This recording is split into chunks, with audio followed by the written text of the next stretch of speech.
Azizlar, mana Qizil tog'ni oldida, Yunus aka dachalarini oldida yana bir dacha. Azizbuloq dam olish maskani. Mana telefon raqamlari.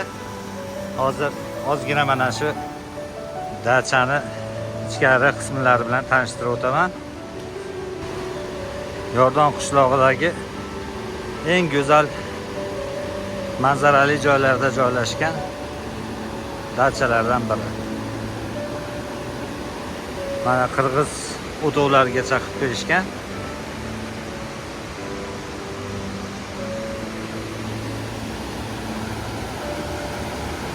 Tabiat mana juda go'zal ko'rinishda. Assalomu alaykum. Azizbek, yaxshimilar? Ismingiz Azizbek? Akmaljon. Bismillah. Mana o'tovni ichki qismi mana mehmonlar uchun juda chiroyli sharoit qilib berilibdi. Mana hop 5 kishilik joy ekan. O'rtada mana o'tiradigan joylari bilan mana o'tovni ham juda chiroyli, muzday ichi. Salqin. Tashqarida mana to'g'rida so'rilari bilan. Mana sizlarga yana bitta chiroyli narsa ko'rsataman, mana bu joyda qarang.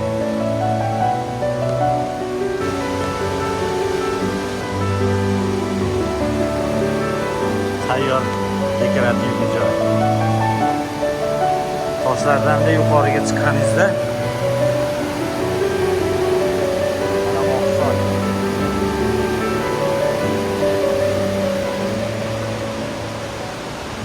Juda ham go'zal. Mana Akmaljon yana boshqa xonalar qismi bilan tanishtirib o'tyaptilar. Mana dam olib o'tirish joyi ekan.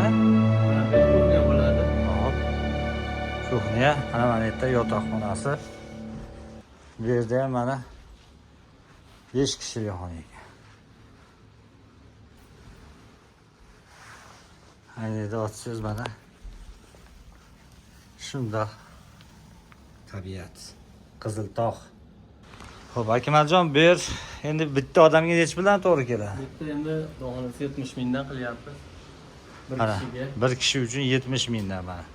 Sharoitlari zo'r. Hammom ishlari bor. Mana sanuzelari ham ichkarida ekan.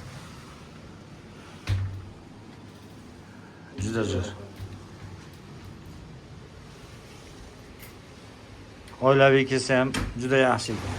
Eng asosiysi mana tabiat qo'ynida. Mana endi hozir yovvoyi tabiatga kelyapmiz. Mana Akmaljon o'zlari olib kelyaptilar. Bu yerda buloq ham bor deyaptilar. Mana gullarni qarang.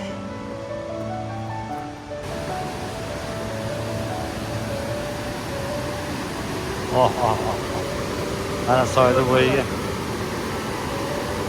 beryozalargacha boradi.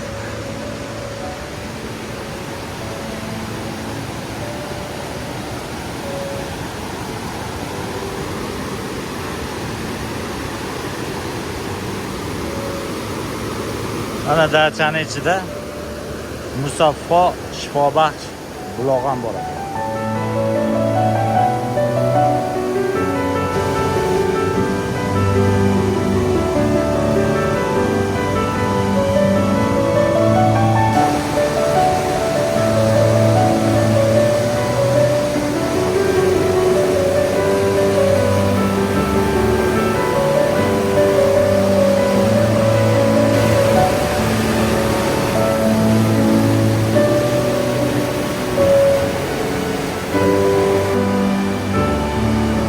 Qiziltog'da mana shundoqqina pastida Oqsoyda mana juda katta toshlari ham bor ekan.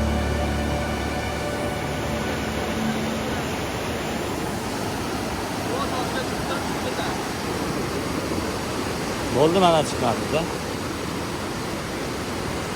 Mana shu yerdan turib qani bir tasvirga olishga harakat qilamiz.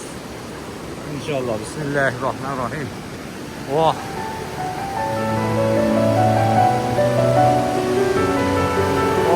Mana